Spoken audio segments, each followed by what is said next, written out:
That's Raymond's, wallahi, exchange rate. Well, Anyway. don't think about everything that's happening. Just close your eyes and be in Jesus' economy. You'll be fine.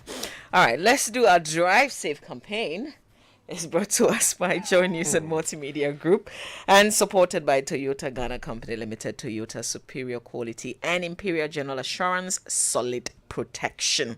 So fashion or prescription glasses can become another source of distracting light for drivers. That's why it is important to choose glasses that improve nighttime visibility. So if you have to wear glasses while driving, choose one with an anti-reflective coating. The coating reduces unnecessary reflections inside your lenses while allowing more light through. That's how to ensure your safe arrival.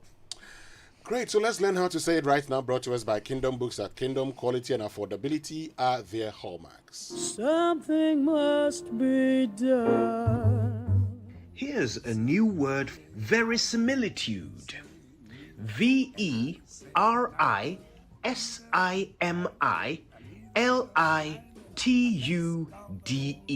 Verisimilitude. It's a noun and it means the appearance of being true. It is used to describe things that are so similar to the real thing that they could easily be mistaken for it. It comes from the Latin word verisimilitudo, which means likeness to the truth. A synonym for verisimilitude would be truth-likeness. Let's try it out in a sentence. When my friend answers his phone, he says, "Fellow Ghanaians," with so much verisimilitude that for a moment you'll be convinced you just got through to the president.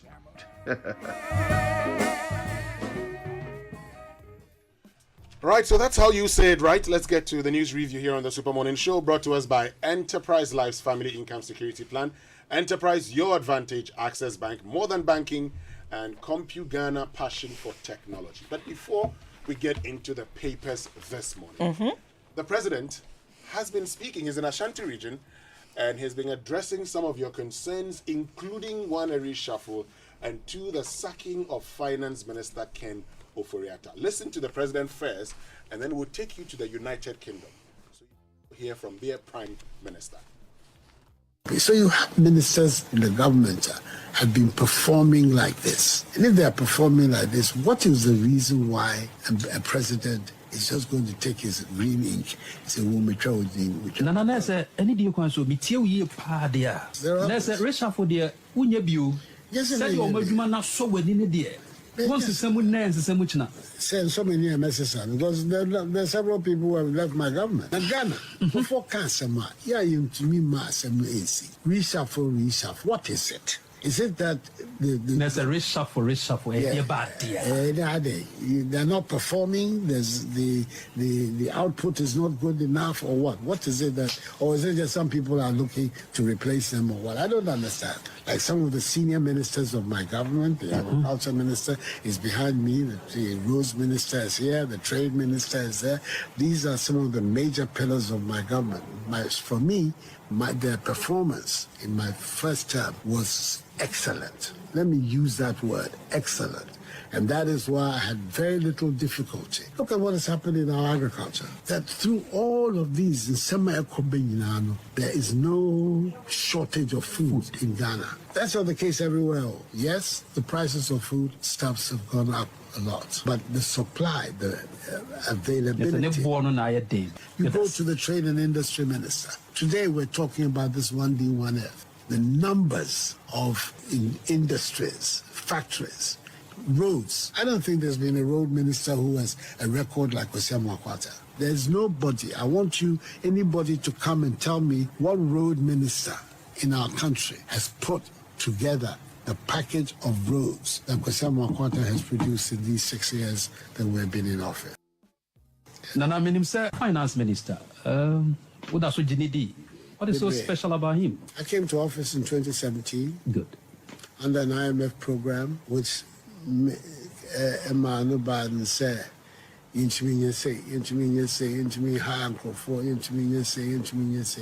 stringent program. This same man was able to manage the affairs of our economy in such a way that the first 4 years of my first term, we were one of the fastest growing economies in the world, an average growth rate of 7% a year from the beginnings of an IMF program, an economy that allowed us to initiate the program Planting for Food and Jobs. Good. In August 2017, we launched the free SHS program. Oh, then there's also the 1D1F. 1D1F program. These key flagship programs of our manifesto, of our policy, all of them launched in the first year. We were under an IMF program right until 2019. But this man was able to organize the management of our economy in such a way that not only were we able to roll out all these programs in that first year and subsequent years, but our economy's growth was spectacular. So somebody who has been able to do that, why would I say that? There's a ultimate and what chimano. How do I do that?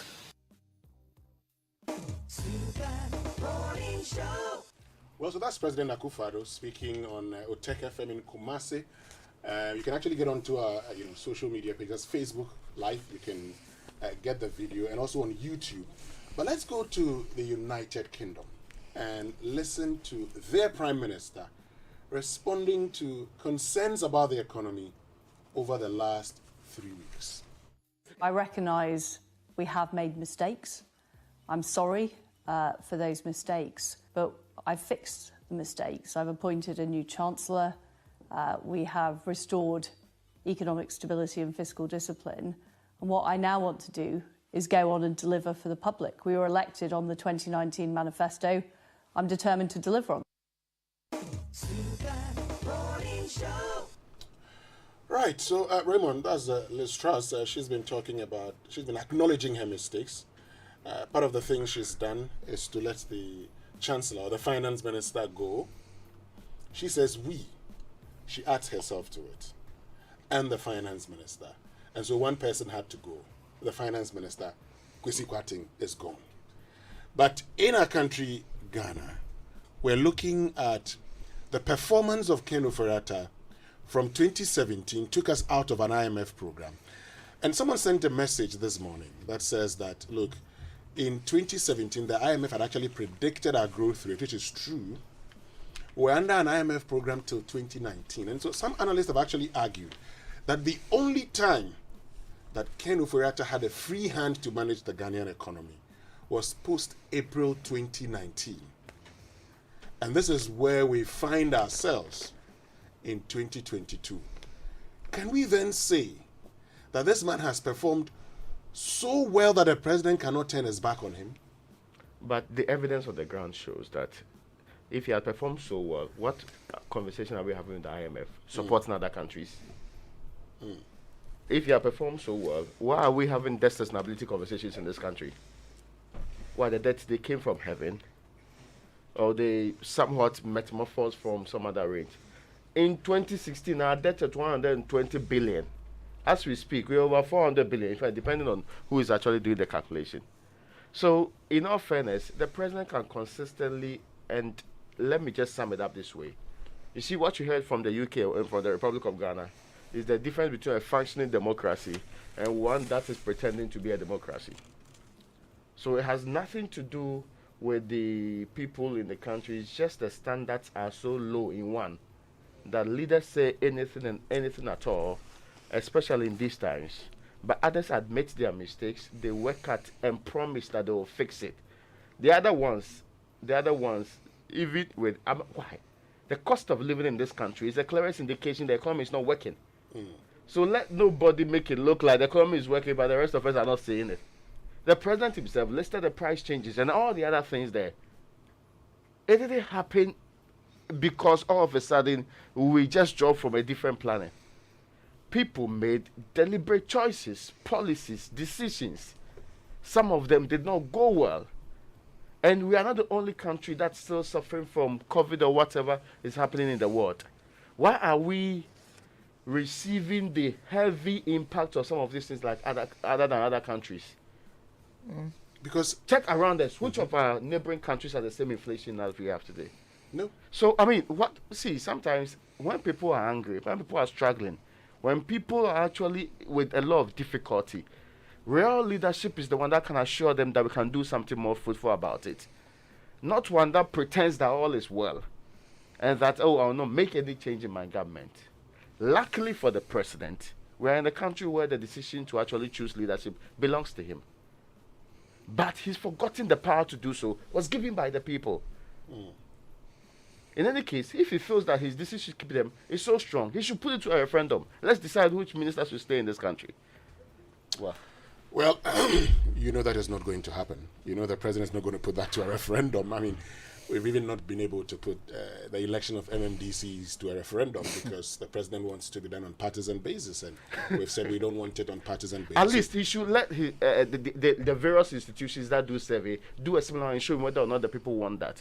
Well, So if you, whose interest if does you it look at the represent? latest Afrobarometer report, where majority of Ghanaians believe the economy is being run in a bad way, it's an indication of the performance of the finance minister, and it's an indication of the performance of the government's economic management team. And so that's the evidence there. So two questions for As we me. even speak today, we do not know what's happening with our IMF program. Today we say we have submitted something to the IMF. We have not submitted something. We are waiting for the budget to fuse it in there. We do not know what's happening in the banking sector, whether there is going to be restructuring or nothing is happening there. We do not know what government is doing about inflation, just inflation. But the IMF has told you that if you are not debt sustainable, you have to go through a debt Yes, restructuring. Do you know but the what is number of- government of the Republic of IMF Ghana telling us about our sustainability? Government has told you that we've set up a 5-man committee to go and engage the financial sector. We are getting to the end of October. Do you know the want number to of- fuse this into November when you read your budget? The reality The is honor- When Ordinary- is the 5-man committee going to present your report? Do you know the number of ordinary Ghanaians who are calling their bankers asking them what they should do, what kind of advice they can give them in view of all the things that they have heard? So they are not sure whether to keep their investment where they are, whether they should shift, where they should push it. There's an issue of communication. But listen, I Then want when to ask you a as leader, question. when you have opportunity, the things you are telling the people. No, but what is the president being fed? Is he aware of the depreciation of the city? Right now, we're not using even free fall. It's just flowing like that. So maybe he's not seeing, because we are the ones on the ground. We are the ordinary people, right? Maybe he's not seeing the figures and the hardships that we are experiencing. That's why he's coming from that point of view. If a policy is not working, the person implementing the policy is not working, then what should happen? But he doesn't see it that way, Look, does we'll he? come back to this. We need to come back to this. There's a lot of things that would have to be said. We have to do, because... And the clearly, posturing is terrible. the posturing of the president will be analyzed shortly. But first, let's get into the papers. Well, I even hit that paper somewhere, but the Daily Graphic is reporting this morning that the Kumasi Bogatanga 330 kV line commissioned. It will carry power to Burkina Faso. Now, there's one about 2023 budget preparation. Bring back road tolls. Apparently, there's a survey, which is the biggest story on the graphics front page, which is saying that it should bring back the road tolls, right, and possibly take away your e-levy. Well, and that's on the front page of the Daily Graphic. Now, 10 years after passage of law, mental health care still unsatisfactory. This is Dr. Acquah lamenting that, we do not care so much about Accra Psychiatric Hospital comes to mind all the time. And we keep reminding the leadership of this country that the people in psychiatric care, doctors, nurses, they are abandoning the country in huge numbers, but we are pretending that nothing is happening anyway. Appropriate technology is key to responsible mining. Commodity Monitor CEO. So that's also on the front page of the Daily Graphic. Those are the big stories of today.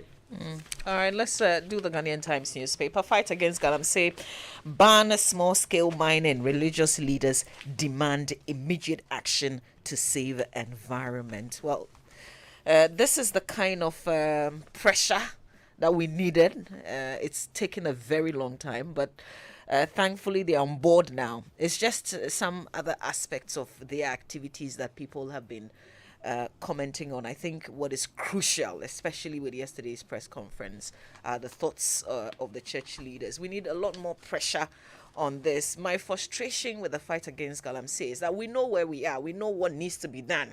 So if you're jumping onto this fight, this so-called fight, that's where the pressure must be put in terms of just deal with the people who are doing what is illegal. That's all. Not to ask them to pack out of the forest instead of dealing with them lawfully. President inaugurates 330 kV Kumasi Bolga power transmission line. Also another story. BC takes off at 2,038 centers nationwide. Set 2.5% of Get Fund for citizenship education. That's a call by Professor Kwashiga. He's a professor of law. Details in the paper today. And then Nana Grada, that's the self-styled evangelist. May I say evangelist? Granted 50,000 Ghana cedis bail, but remains in police custody. Why? Well, we're told that there is another circuit court where she's expected to reappear on October 24 on similar charges. She's been held on charges of charlatanic advertising and 6 counts of defrauding by false pretense, which she has denied. Okay, so that's the updates on Nana Agrada. Well, let's get to the finder for this morning. And it says that President Akufo-Addo commissions 330 kV Kumasi Bolga power transmission. Occupy Ghana wants all Galamsey lands confiscated. Mr. Jinapor to co-chair Forest and Climate Leaders Partnership with John Kerry. BEC starts smoothly in Accra. Ban all small-scale mining until a comprehensive responsible mining strategy is instituted. That's according to the religious leaders. Now, the Daily Guide is the last paper I have. I got other stories on the front page. I want Sako Foriata Akufo, that's the biggest story there. Ban small-scale mining. The Christian Council statement presser yesterday, which was the next action expected. In fact, the rolled out plan includes other protests. So perhaps you should be looking forward to these other protests too. So that's what the Daily Guide is reporting on the front page this morning. The graphic business is reporting on a very familiar issue: workers to pay pensions on allowances. SNIT moves for review of Pensions Act. And you know that some employees, this is according to SNIT, but this is also the reality on the ground. They earn huge allowances but never allow for it to be included in their basic salary on which their pension is calculated. So at retirement, they complain about earning small pensions, but they forget that while in service, they ring-fenced the allowances for their pensions to be calculated only based on their basic salaries, which may be small. So they're trying to amend it and force employers to include allowances in the pensions. That would be good. Yeah, it wouldn't be bad. That's what we want, actually. These are employees talking, right? We the Yes, people. these are employees talking. Yeah, clearly. So this is from a position of benefit. Let's get to the Chronicle for this morning. And Nahum chapter 3 verse 1. Woe to the bloody city, completely full of lies and pillage. Her prey never departs. No. Akufo-Addo tells radio listeners, Mahama has failed the truth test on unprecedented road infrastructure claim. You heard the president talk about the roads minister and all that is done. Relaunch of Operation Halt 2. It's here. Relaunch of Operation Halt 2. And Opini will go blind if, and that's according to a doctor who conducted surgery on him. And he's been telling the court that Mr. Opini would need some 6 weeks to recover properly, because if he is not giving those 6 weeks, he may go blind following a surgery on his eyes. And that's what the doctor told the court under cross-examination by the chief state attorney. That's here in the Chronicle. Back page, too little, too late. Hearts abysmal performance worrying. And Tugby Afed calls for emergency board meeting. Will they sack the coach again? Standing. We will take it from Olympics. Mamavi, let's go protocol. to the online news review. Yes, of course. Let's do the online news review, brought to us by Zenith Bank in your best interest. Goil, good energy and bigger drink. Well, Goil, your oil marketing company of choice, keeps making life so convenient for you. Goil now accepts Momo for all fuel purchases Just remember to Momo it at Goil, and that's not all. You can also use your bank card. That is all bank cards to buy fuel at Goil. Drive to the nearest Goil station now, buy your fuel and pay by Momo, a bank card or a Goil Go card. Visit our social media handles, Facebook Goil.official, Instagram Goil_GH, and on Twitter Goil_official for more information on the service stations. You can conveniently use Momo. Goil, good energy, Goil. Yeah, yeah, dear. And myjoyonline.com this morning says, threats to vote out NPP don't frighten me. That's according to President Akufo-Addo. And city slums towards West performer against the dollar. And we receive 500 a day. Galamsey workers boast of being paid more than the minimum wage.